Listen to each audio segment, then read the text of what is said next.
Cough syrup ने ऐसा कहर बरपाया है कि पूरे देश में हाहाकार मचा हुआ है। कोल्ड ड्रिफ्ट कफ सिरप ने जहर बनकर अब तक 24 बच्चों की जान ले ली है। जानलेवा कफ सिरप से जुड़ी हुई इस वक्त की बड़ी खबर आपको बता दें। कोल्ड ड्रिफ्ट सिरप से 3 और बच्चों की मौत हो गई है। छिंदवाड़ा में 3 और बच्चों की जान गई है। मध्य प्रदेश में मरने वाले बच्चों की संख्या 20 तक आ गई है। 5 बच्चों की हालत इस वक्त गंभीर है, नागपुर के आईसीयू में भर्ती हैं। अब तक 9 राज्य ने कोल्ड ड्रिफ्ट कफ सिरप पर बैन लगा दिया है। मध्य प्रदेश में सबसे ज्यादा हाहाकार है। बच्चे काल के गाल में समा चुके हैं। सबसे ज्यादा 17 बच्चों की मौत छिंदवाड़ा में हुई है। तमिलनाडु के कांचीपुरम में बनने वाला ये सिरप अब तक 9 राज्यों में बैन हो चुका है। छिंदवाड़ा में डॉक्टर प्रवीण सोनी को पहले ही गिरफ्तार किया जा चुका है। डॉक्टर प्रवीण सोनी के ही सबसे ज्यादा बच्चों को ये सिरप चूंकि प्रिस्क्राइब की थी। खुद मध्य प्रदेश के डिप्टी सीएम राजेंद्र शुक्ल नागपुर में हैं, तो उधर गुजरात सरकार भी एक्शन मोड में है। आपको बता दें कि मध्य प्रदेश की अगर सिर्फ बात करें तो अब तक 20 बच्चों की मौत हो चुकी है। छिंदवाड़ा में सबसे ज्यादा 17 बच्चों की जान इस सिरप से गई। 5 बच्चे गंभीर रूप से बीमार हैं, किडनी फेल है, सब नागपुर में भर्ती हैं।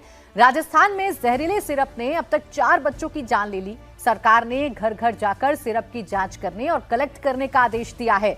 जहरीले सिरप से मचे हाहाकार के बाद राज्य सरकारें एक्शन में आ गई हैं। अब तक देश के 9 राज्यों में इस दवा पर बैन लगा दिया गया है। Delhi, Punjab, Uttar Pradesh, Rajasthan, Gujarat, Madhya Pradesh, Maharashtra, Tamil Nadu, Kerala.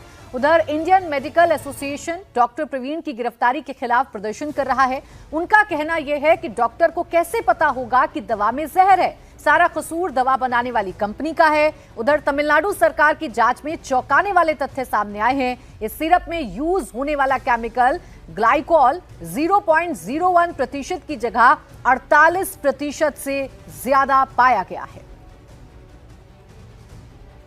Cold drift cough syrup Sresan pharmaceutical manufacturers नाम की कंपनी बनाती है।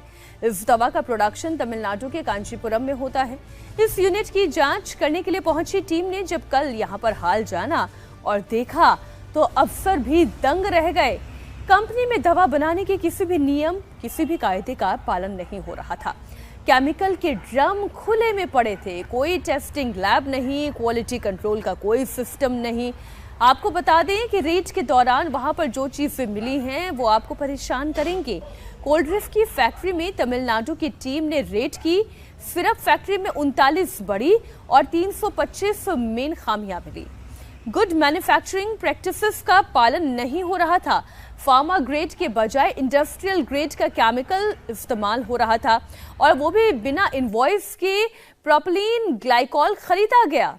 कीचड़, गंदगी, कीड़े मकोड़ों के माहौल में ये दवाएं तैयार हो रही थीं। कंपनी की फैक्ट्री में ड्रेनेज का सिस्टम भी मौजूद नहीं था।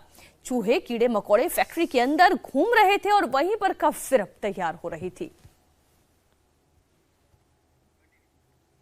अब आपके मन में सवाल होगा कि आखिर इन कंपनियों को इस तरह की मिलावट करने की क्या जरूरत। जिस केमिकल को 0.01% मिलाने से काम चल सकता है, उसे 500 गुना मिलाने की क्या जरूरत।